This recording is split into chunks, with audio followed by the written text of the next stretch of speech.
right. Well, everyone, I want to welcome you back to Beautiful, Fearless, and Free. This is our dating episode number 2. As you can see, we've got some awesome guests here. Down below, we've got Mian, and to my, what direction? To my left, we've got Brandon. So I want to welcome you guys to Beautiful, Fearless, and Free channel. I thought this week we'd do something a bit different. Obviously, we're all socially distant, but I wanted to include the male perspective on dating. Last video, I just gave a couple of tips and stuff for thinking about starting to date and whatnot. So I thought it would be awesome to have you guys on here to just shed some light on what dudes be thinking about dating and all that kind of stuff. So we're going to start right away. First, if you can just introduce yourself, tell us, your name, what you do, and something special about you. So whoever wants to do that first, go right ahead. I'll go first. Hey everybody, thanks for having us on here, Haley. It's an awesome channel you have.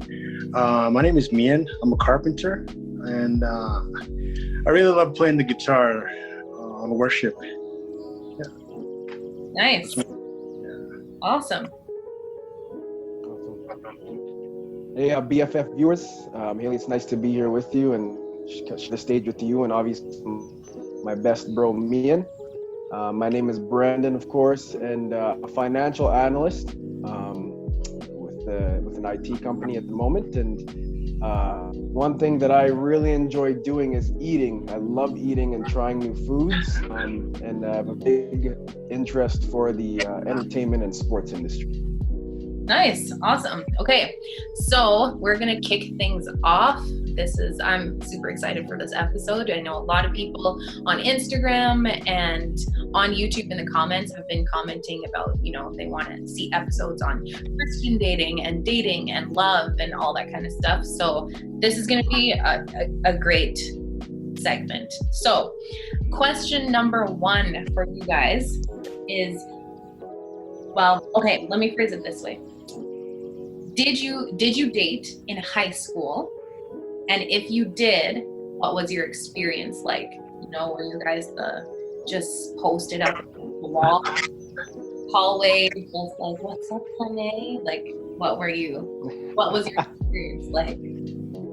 Well, for me, I wouldn't even call it dating. I tried to date, but I don't know. I lacked confidence in high school.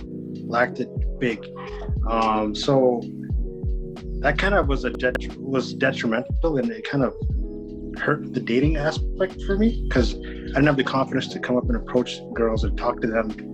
I was bold on text message, but then I lacked confidence in person, and then I lacked the presence. That's my experience. It wasn't really anything crazy, but yeah. Gotcha. Nice. How about you, Brandon? I wouldn't say I waited to date. It was more so the fear of my mom and my grandmother that drove me to refrain from dating. And me and you can probably share that same experience. My mom wasn't a proponent of dating in high school because she thought I'd get distracted and suffer the consequences of being an early father. Wow. So because she was extreme for good reasons, but because of that fear of potentially impregnating someone and dating leading to sex, I refrained from dating. However, I was a big flirt. I probably got up in the morning to flirt, hang out with my bros at school, and to flirt with the ladies at school. So I wouldn't say I waited dating, but it was more so the fear of what dating and even sex could lead to, consequences of it, and that's what drove me to refrain from dating in high school and even into my undergrad. Okay. So did you have a group and everybody else was dating, and then you guys were just, me and you had said that you weren't at all, and Brandon, you were too scared, but you were flirting. So were you doing the flirting thing too, Mian? And yeah, I was doing the flirting thing too.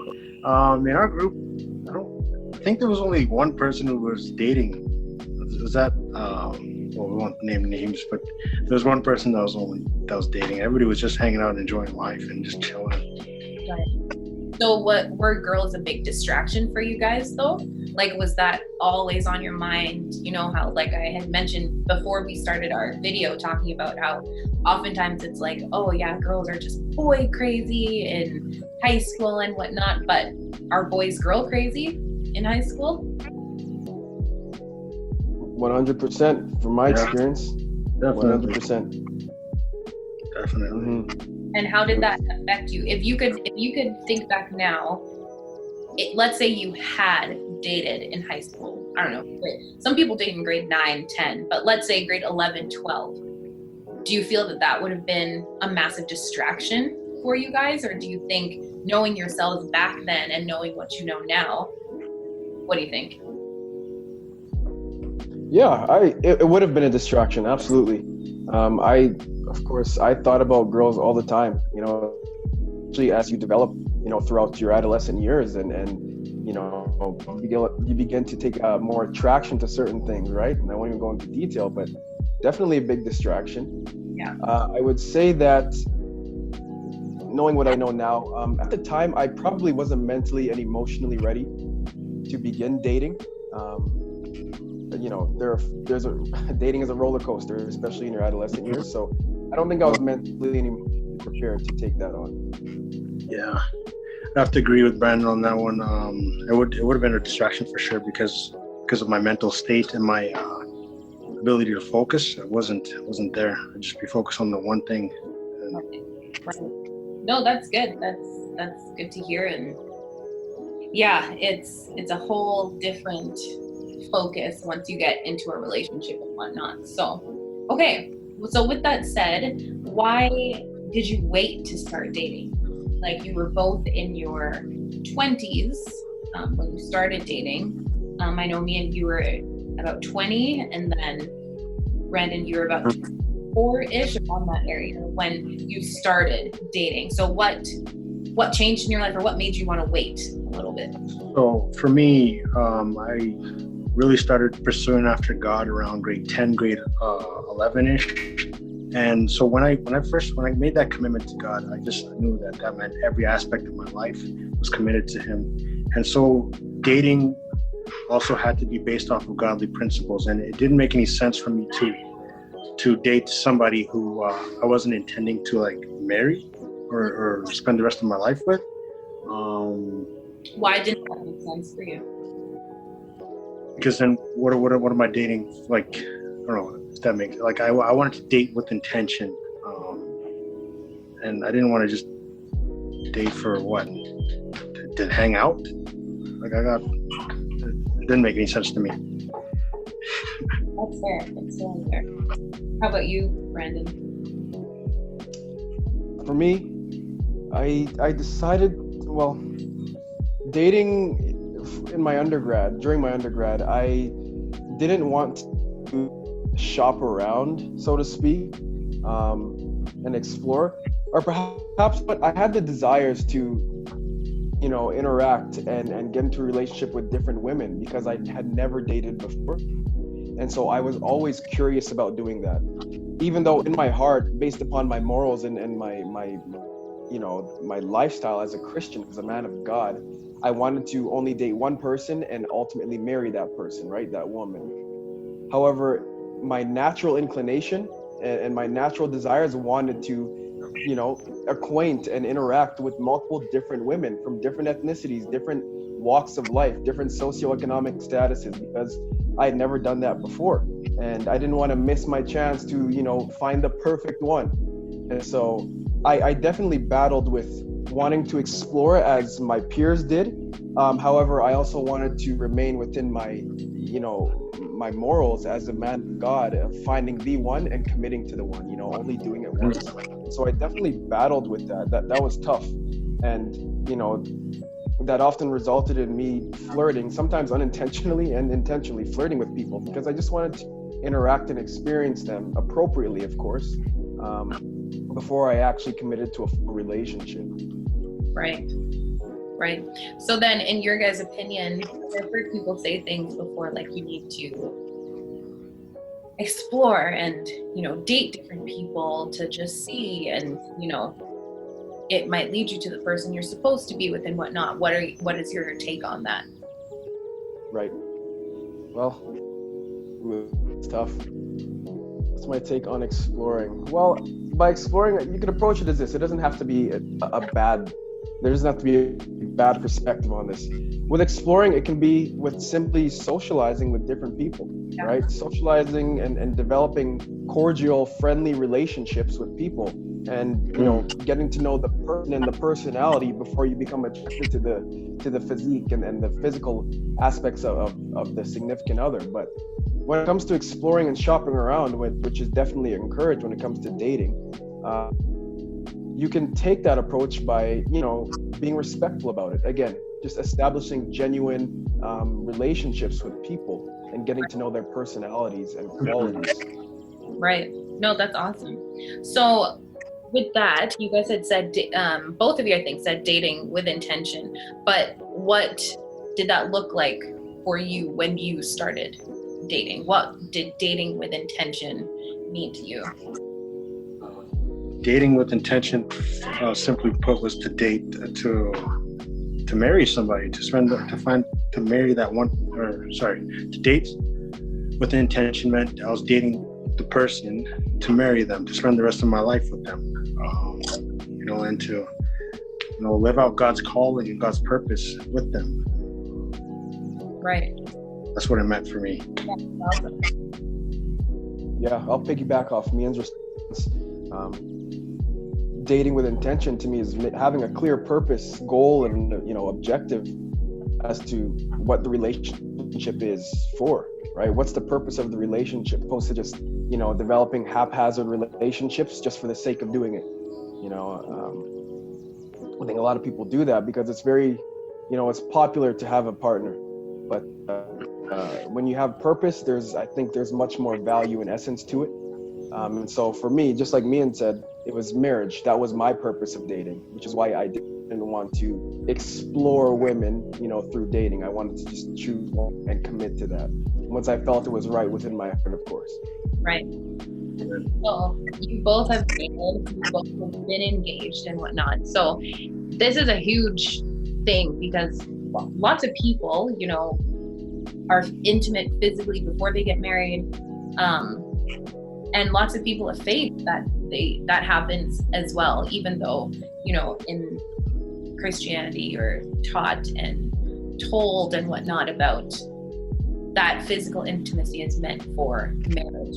However, there's lots of teenagers who are physically intimate that believe in God and that are saved. And there's lots of young adults. There's lots of adults who have been married and maybe divorced and are now dating again and whatnot, and who are physically intimate and they're not married. So with that said, in your opinion, how do you determine how far is too far, or what is too far in a dating relationship, whether you're a teenager, whether you're 20, 25, 30, 35, if you're not married to that person, how do you set that boundary, or how do you determine that based on your beliefs?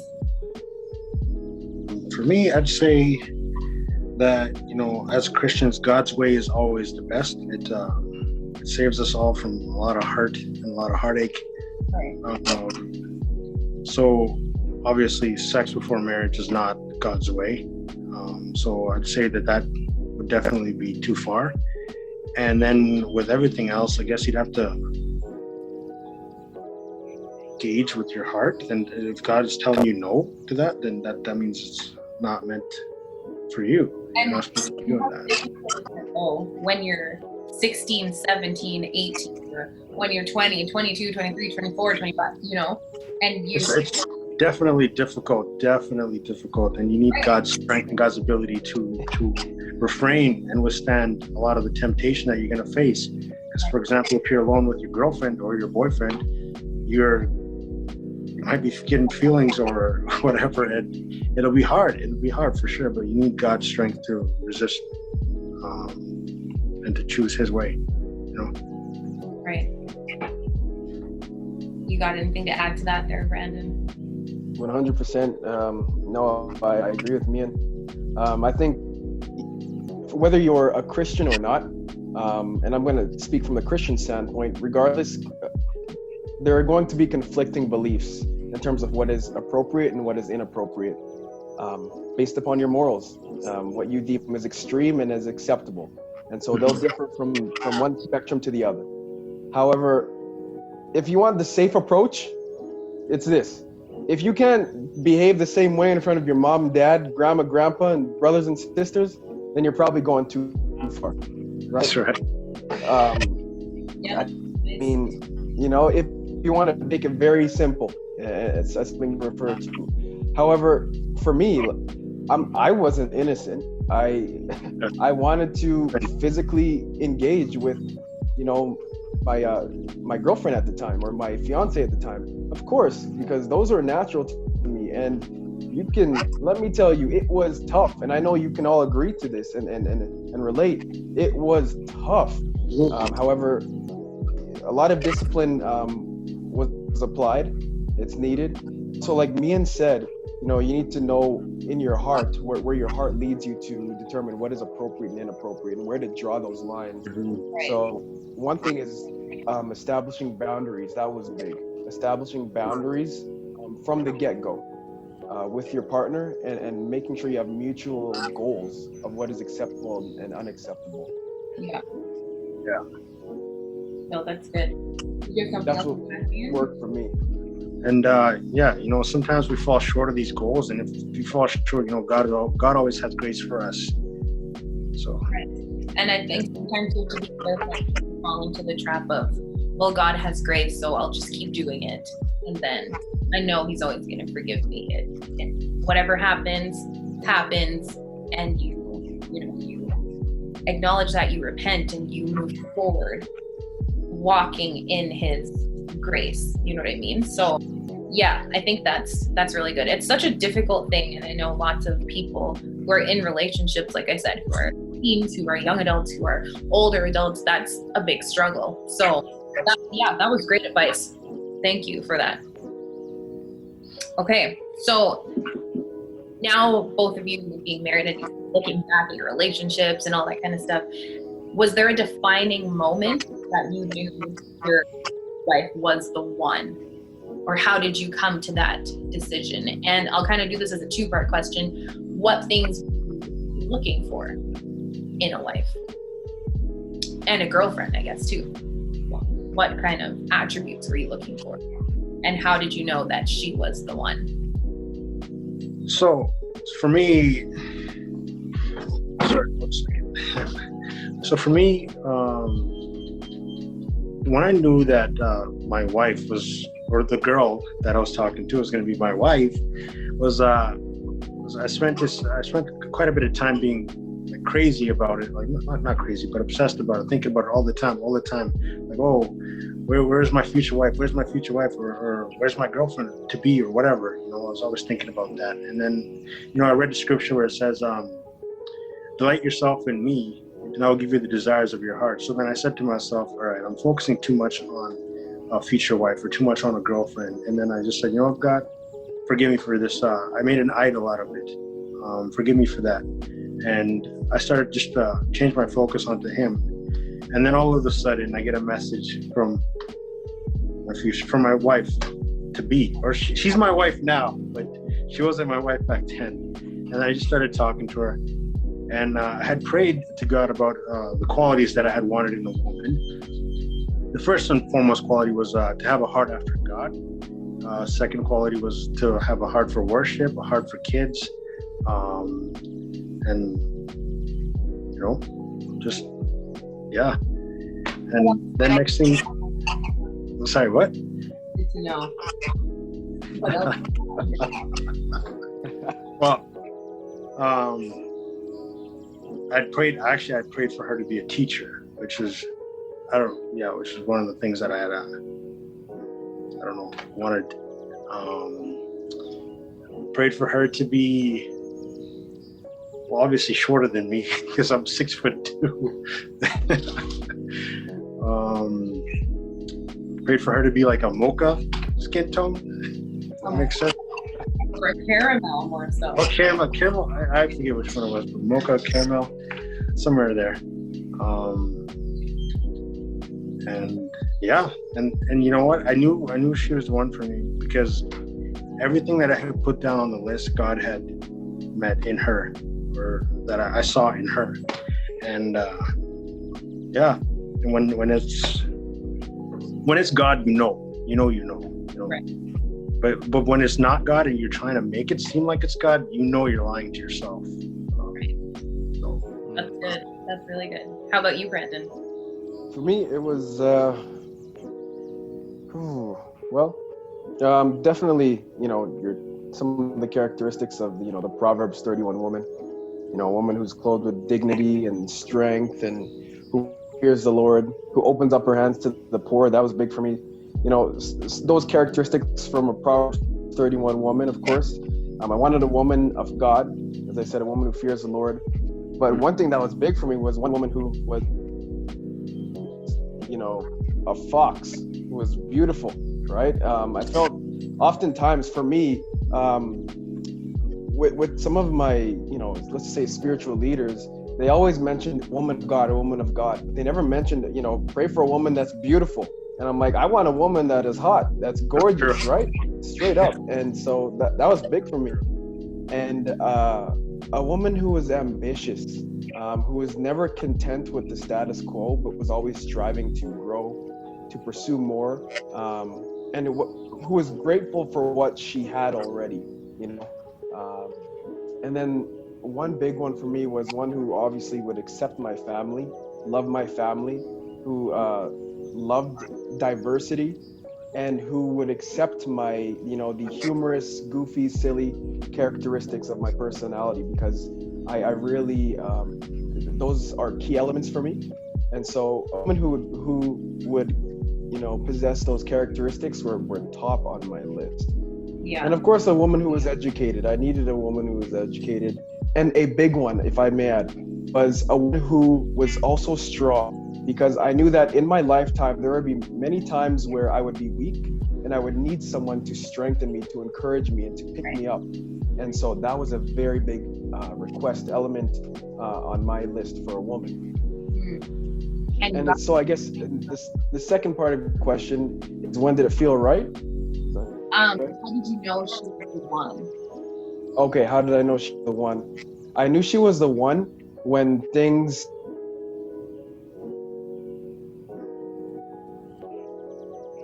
Oh, that's epic. Things felt effortless, and there seemed to be she was the one. Lost me for a second there. It was frozen. You were like, okay, on the screen. Oh, on the screen. So if you can just repeat what you were saying. Sure. How did you knew she was the one? Because you knew that in your lifetime there were tough things and whatnot, and you needed a woman that had strength, and then you were continuing on. Okay, so I knew she was when things felt effortless and seamless in terms of what we were doing together, whether it's communication, activities, things of everything that we were connected in. It was seamless and effortless, and nothing was forced, or nothing felt like a facade. It felt genuine, from start to finish. Right. That's when I knew she was the one. That's awesome. And Mian, when did you? Oh, you mentioned you knew when she was the one. Yeah. It was definitely. This is kind of something that I don't know. I loved the color yellow for a long time. And I talk to my friends. I always tell them, "Hey, guys, man, when I meet my wife, she's gonna be wearing a yellow dress. She's gonna be wearing a yellow dress." Can you attest to that, Brandon? You always said that. Oh yeah. Yeah. And so I started dating this woman who would become my wife, who is my wife now.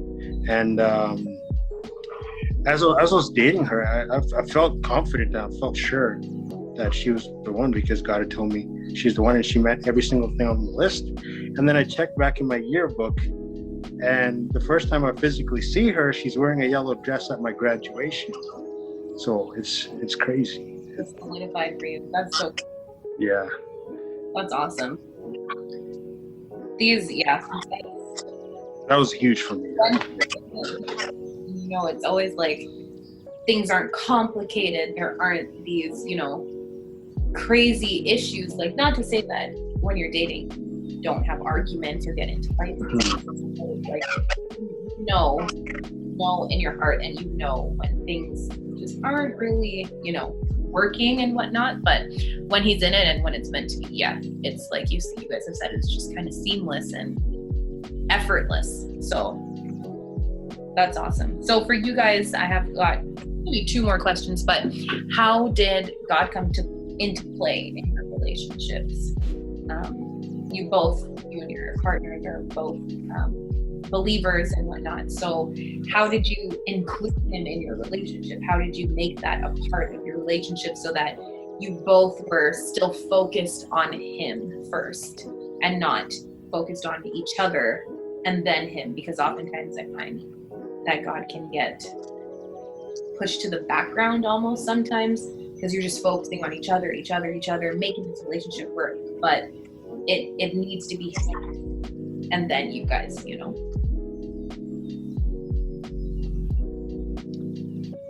For me, the beginning of the relationship in the date or the courting phase, however you want to call it, I made it very clear that I wanted God to be the center, the nucleus of our relationship. And vice versa, so did she. And so we made it very clear that he needed to be the foundation. His principles that are, conveyed through the scripture needed to be relevant in our relationship, and everything that we do in our relationship, from dating to marriage, there should be relevant to Christ, right? To God, to being a God-fearing man and woman. So we just made it very clear from the very beginning, and tried to hold each other accountable to the best of our abilities. With adhering to being a God-fearing man and woman. Right. Awesome. Do you agree with that, Mian, or did you want to add? Yeah, I'd say my experience was the same. Like, God didn't just come in and he was all of a sudden a part of it. He was at the very beginning. He was the very core of it, of everything that we were pursuing. So we committed to strive together to keep God as the center, right, to make him happy. Right. That's awesome. So my last question for you guys is, what advice would you give a teenager, a young adult, anybody who is, looking to start dating or looking to find love, or maybe you're a young adult and they just feel like, am I ever going to get married? Like they want to give up, or that teenager that's just obsessed with finding a boyfriend or finding a girlfriend. What advice, based off your experience, could you give somebody who's looking to start a dating relationship? Male, female? I know it's a loaded question. Yeah. You got something good for us, man? Sure. So for me, what I'm thinking is I have two different scriptures on. One is Proverbs 3, which says, trust in the Lord with all your heart and lean not on your own understanding. And then also the scripture where God says, delight yourself in him and he'll give you the desires of your heart. So for some of you, you might be focusing on this person or on this future person a bit, or they might be the focus of your life right now. But when you delight yourself in God, he gives you the desires of your heart. So God should always come first. And I don't know what the situation could be in your life where it doesn't make sense, but just trust in God. And don't trust in your own feelings or your own thoughts. Just trust in God. Don't lean on your own understanding. So basically just do things God's way, if that makes sense. Right. Awesome. And if you fall short, when you fall short, God always has grace for you. And he's always there to guide you and to strengthen you and to enable you. And that's it. I hope that helps. Yeah, it's good advice to me, and I like that. For me, I would say some advice to share for your BFF viewers who actually aren't Christian, and also the Christians can also relate to this as well, is don't rush into dating for the sake of dating and doing what our culture deems as the necessary step to maturing and whatnot in your adolescent years. However, if you want to approach dating, especially as a teen, focus on a relationship first, and I mean from as a boyfriend and a girlfriend, but as a friend to a friend. Get to know their personality, understand where you both connect well from from an appropriate and respectful and friendly standpoint, and build a solid foundation of getting along with each other, connecting with each other well before you pursue something more intimate, if you feel that's right. And again, I should be careful when I use the word feel. It's me and just shared the verse from Proverbs 3, but focus on building real relationships. I'm not sure if I cut out there. No, but no. Focus on building genuine relationships and looking at the characteristics that are building those relationships. That's what I would say if you want to, experience or entertain dating, I should say. Right. Awesome. It's awesome. Yeah, well, that's great. Thank you guys so much for being willing to just, answer these questions so candid and honestly. And like I said in the beginning, I hope that it encourages anybody that's watching. There is hope, don't think that just because the stage you're in right now, that doesn't mean that, you're not going to necessarily end up. Mm-hmm.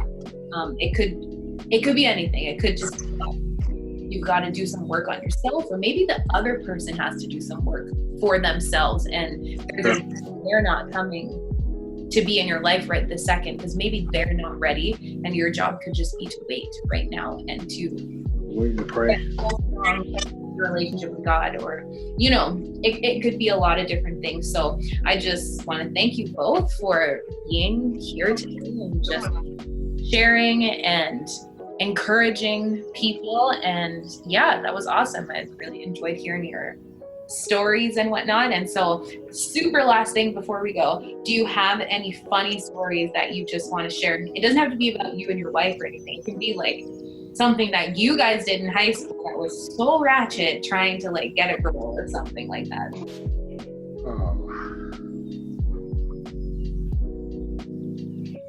You don't want to expose each other right now. I can't really think of anything really. You sure? I know one thing that we all enjoyed doing, specifically our squad at the time. We made it an objective to embarrass one another before all of the girls that were walking by. It was our main objective, our MO, to embarrass the life, the pride out of that person. And now you ask yourself, why did we do that? But it's just it was a part of our relationship and who we were as a group. It was always friendly. It was never out of malice or anything. That was an experience. Example of something you might have done to embarrass me and what you might have done to embarrass Brandon? There's so many. Oh my gosh, I don't even know. Probably one thing I would do is I would call out a female's name and hide, and me would be the only male person in that area, so they would be forced. Guys. Oh yeah, that's something I did often. But one of the things that I used to do is memories.